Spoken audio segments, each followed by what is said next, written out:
देख रहे हैं खबरों का सिलसिला विद हुंजला। आज की बड़ी खबर ये है कि जम्मू कश्मीर के पहलगाम में आतंकवादी हमला हुआ।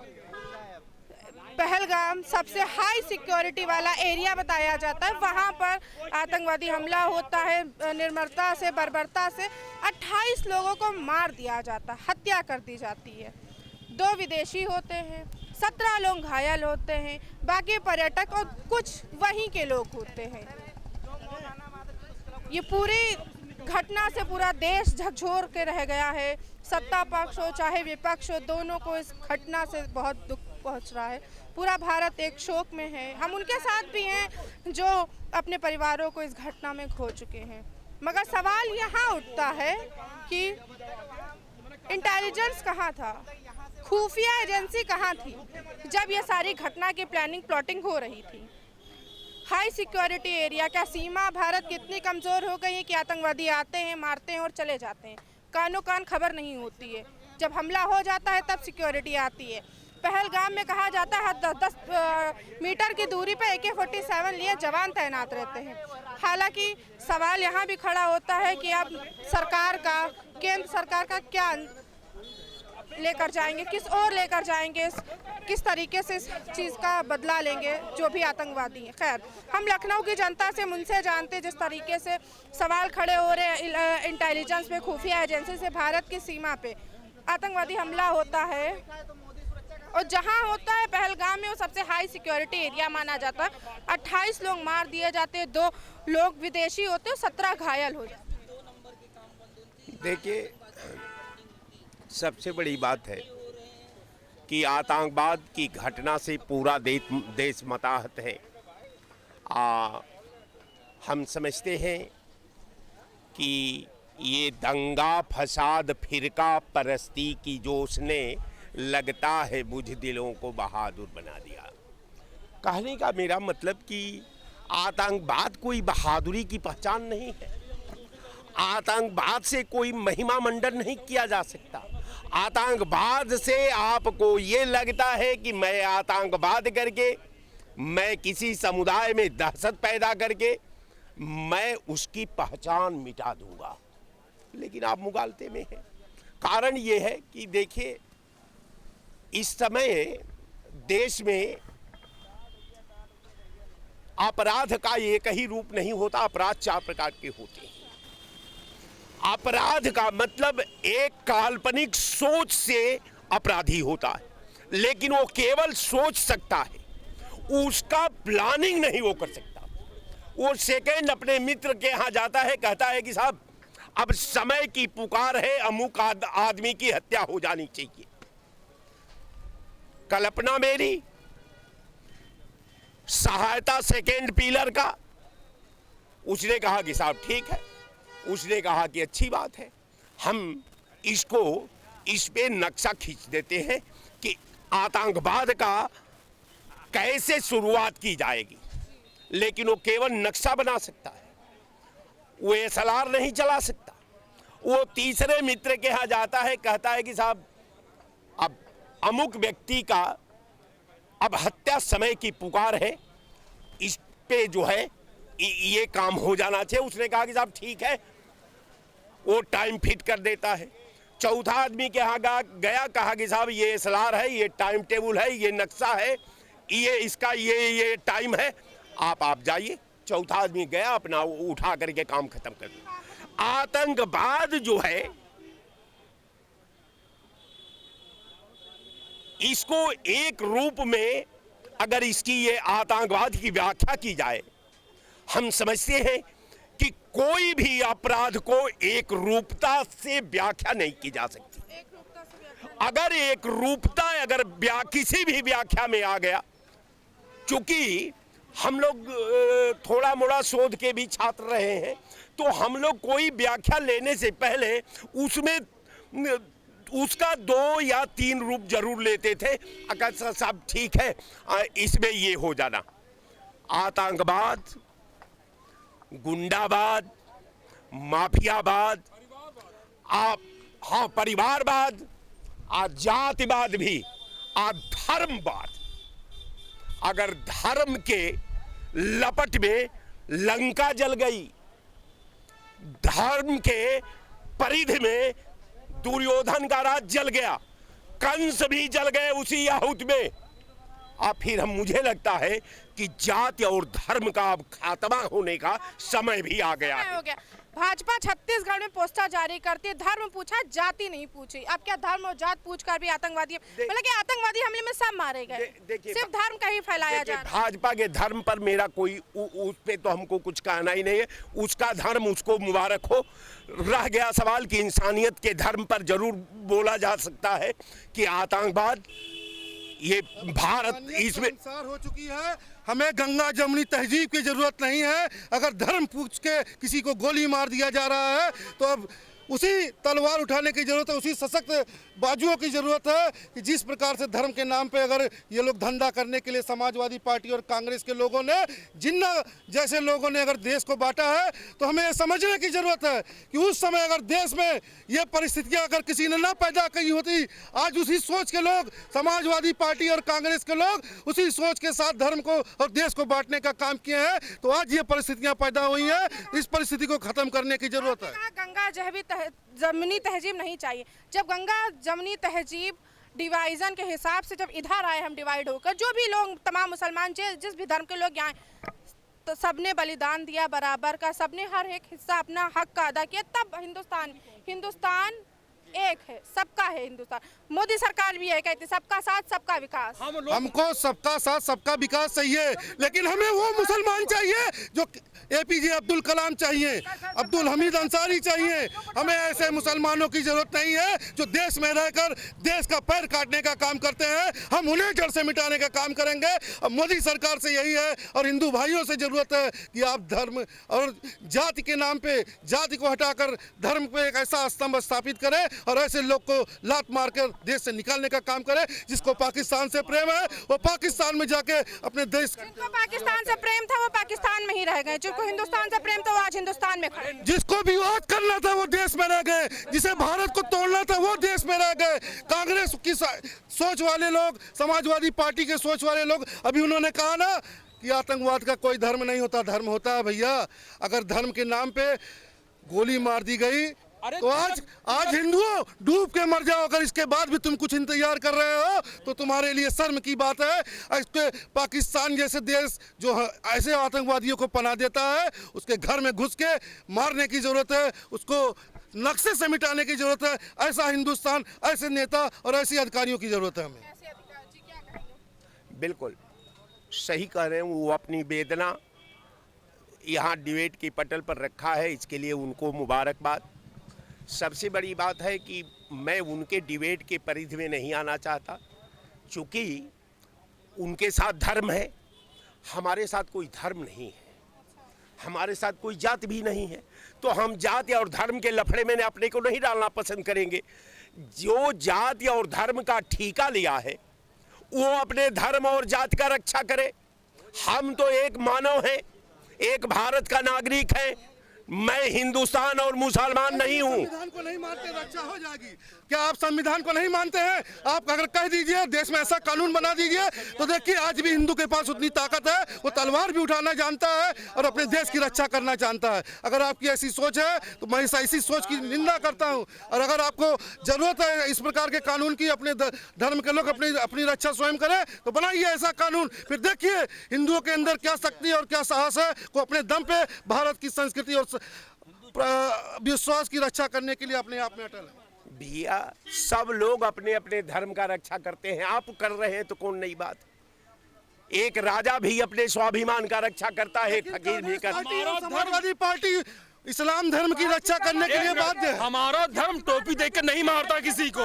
हमारा धर्म पूरे विश्व में प्रसिद्ध है, मतलब है लोग उनके पैर धो पीते हैं। क्यों उस तक मौलाना के ऊपर जाता है? पार्टी किस धर्म का पैसे लेती है ये भी देखने योग्य जरूरी है। कौन सी पार्टी किस धर्म के पीछे खड़ी हो जाती है? उस धर्म के पीछे वो कहते ही नहीं ये धर्म अधर्म नहीं है, ये सब है, ये दूसरों को विरोध की भावना है, ये दूसरों को निंदा करने की भावना है, ये उनको बहिष्कृत करने की ना। हम सबका भारत है, सबका एक है, सबका साथ सबका विकास। अगर सबका साथ सबका विकास था तो धर्म के नाम पर ही बंटवारा क्यों हुआ? आज भी ये आतंकवाद जो है ये क्या है? एक व्यापार है। आतंकवाद सबसे बड़ा व्यापार है। फंडिंग होती है, विदेशों से पैसे आते हैं। अगर वो अपना व्यापार बंद कर देंगे उनको घाटा होगा। मारना ही उनका व्यापार है, हत्या करना ही उनका व्यापार है। हत्या करना उनके लिए ये लाभप्रद है। हत्या करना उनका ही लाभप्रद है, मारना ही उनका काम। देखिए, हमारे देश के लोग अगर आज भी इस प्रकार की घटना से अगर सबक नहीं लेते हैं तो मैं ऐसे लोगों को एक ऐसी बात बताना चाहता हूं कि जिस दिन आज बांग्लादेश में भी वही व्यवस्था मिनी पाकिस्तान मनाया जा रहा है, ऐसी ही पार्टियों के लोग, ऐसी ही विचारधारा के लोग भारत में इस प्रकार का काम कर रहे हैं। और अब हिंदुओं को जागने की जरूरत है। जाति के नाम पर मत बटो, सिर्फ और सिर्फ सनातन धर्म के नाम से आप आगे बढ़िए। ऐसी 100 कांग्रेस पार्टी और 100 समाजवादी पार्टी खत्म हो जाएंगी। एक बार आप जाति के नाम से उठ कर देखिए। कह रहे हैं कि जाति के नाम से मत बटो, धर्म के नाम से मत बटिए, सनातनी जाग जाएगा। अच्छा, भाजपा पोस्ट करती है छत्तीसगढ़ में कि जाति पूछा, धर्म पूछा, जाति नहीं पूछा। उस आतंकवादी हमले में तमाम लोग ऐसे थे जो मुस्लिम भी थे, ऐसे भी नहीं थे कि सिर्फ हिंदू। तमाम लोगों के साथ ऐसी भी घटनाएं, कुछ घायल भी, उसमें सभी धर्म के लोग थे। सिर्फ इस तरीके से बयान देकर क्या एक तरफ जो हिंदू मुसलमान करने की रणनीति है? बहुत पुरानी कहावत है, गेहूं के साथ घुन पिसता है। तो उनका तो जो सपना था, जो विजन था, उसको उन्होंने पूरा कर दिया। अगर 1-2 मुस्लिम समाज के लोग अगर समाप्त हो गए हैं तो ये तो उनको मालूम ही नहीं रहा होगा। गोली जब चलती है तो किसी का चेहरा और किसी का धर्म नहीं देखती। ताबड़तोड़ फायरिंग हुई, लेकिन निशाना तो सिर्फ हिंदू थे। ये हमारे समाज को समझने की जरूरत है। अगर भाजपा कह रही है, मुझे अब ये यहाँ पे किसी पार्टी की बात नहीं, ये हिंदू धर्म की बात है। और हिंदू धर्म की बहन बेटियों को छोड़ा ही नहीं गया, उन्हें विधवा किया गया। एक साजिश के तहत उनको छोड़ दिया गया, एक साजिश के तहत छोड़ा गया। और ये भी तक क्या कह दिया, जाओ बताओ मोदी से, ये भी कहा गया। अच्छा, बात उठ रही है जहां हमला हुआ पहलगाम में, वो सबसे हाई अलर्ट, हाई सिक्योरिटी मामला बताया जाता है। पूरा शहर, वो जहां भी हमला हुआ, हाई सिक्योरिटी, हर 10-10 मीटर पे AK-47 लिए जवान खड़ा होता। ऐसा में हमला हुआ, आकर चले भी गए, कुछ हुआ नहीं। मैडम ये बताइए वहाँ सरकार किसकी चल रही है? पहले ये बताइए हमको। वहाँ कांग्रेस और इंडिया गठबंधन की सरकार चल रही है। ठीक है, वहाँ चल रही है। देश की सीमा पर जब आतंकवादी आ जाता है तो केंद्र की सरकार किसकी? वहाँ की सरकार अलगाववादी पार्टियां फुल सपोर्ट करती हैं। फुल सपोर्ट करती हैं, उनको बुलाते हैं, दमात्रा पूछते हैं और हिंदुओं को पर उनका काटते पीटते हैं। उसके बाद पैसा दें कि भैया आप जाओ यहाँ से। यानी कि ये सारा हमला विपक्षियों का कराया हुआ है। विपक्षी पूरा मिले हुए हैं भाई उसमें। समझ गवर्नमेंट पे आतंकवादी बाहर निकाल के उनको कश्मीर में राष्ट्रपति शासन लगा हुआ था तो सबके आका, सबके चाचा सब अपने कमरे में छुपे हुए थे।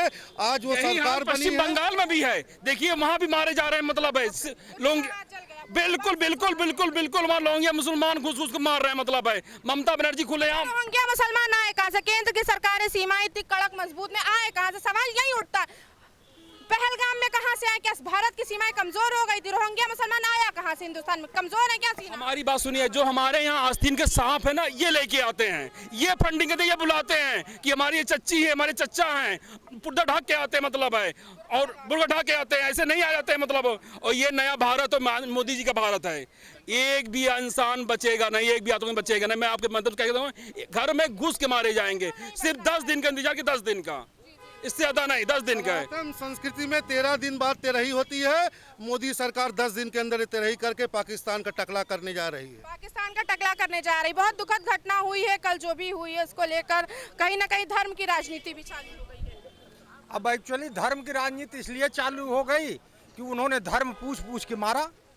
तो इसमें ये ऐसी बात नहीं है, क्योंकि ये जो आतंकवादी थे, ये धार्मिक उन्माद वाले ही आतंकवादी थे। और कहीं ना कहीं ये धार्मिक उन्माद फैला करके ही इस तरीके की जघन्य अपराध किया है, जिसकी जितनी भर्त्सना की जाए कम है। दूसरी बात ये मैं कहना चाहता हूँ कि यहाँ पर कहीं ना कहीं हमारी भी कमियां हैं। और वो कमियां ये हैं कि आप एक बात जान लीजिए, ये जो भ्रष्टाचार जो है ना, आपको ये लग रहा होगा कि ये भ्रष्टाचार कहाँ से आ गया।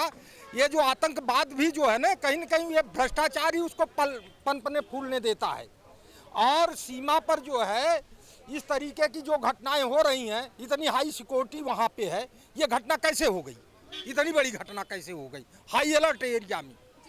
और लोग वहाँ पे घूम रहे हैं, इसका मतलब कि वहाँ पे कहीं ना कहीं जो है LIU इंटेलिजेंस और हमारी खुफिया एजेंसी क्या कर रही थी। तो मैं कहना चाहता हूँ कि काश उन्हें यह पाठ पढ़ाया गया होता, ईंट का जवाब पत्थर बताया गया होता, जो हाथ बढ़े दामन की तरफ सर काट लिया गया होता, तो आज सरहद पे हिंदुस्तान शर्मसार नहीं होता। विडम्बना देखिए भारत की, ये कत्लेआम होता। वाकई बिल्कुल पूरा देश इस गम में सराबोर है किस तरीके से हमला कर दिया गया। सबसे हाई सिक्योरिटी एरिया 370 हटाने के बाद ऐसा हो रहा है। कहीं ना कहीं सारी एजेंसियां नाकाम हो गई।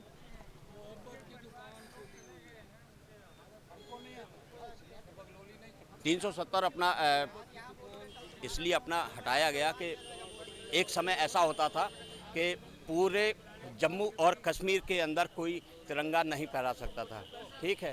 तो कम से कम ऐसा हुआ कि भाई जब कश्मीर हमारा ही है, ठीक है, तो 370 हटाया गया। जो कांग्रेस के जो कुकर्म थे, ठीक है, ये कुकर्म जो कांग्रेस ने किया था 370 लगा के, ठीक है, 35 से लगा के उसको अपना हटाया गया, ठीक है।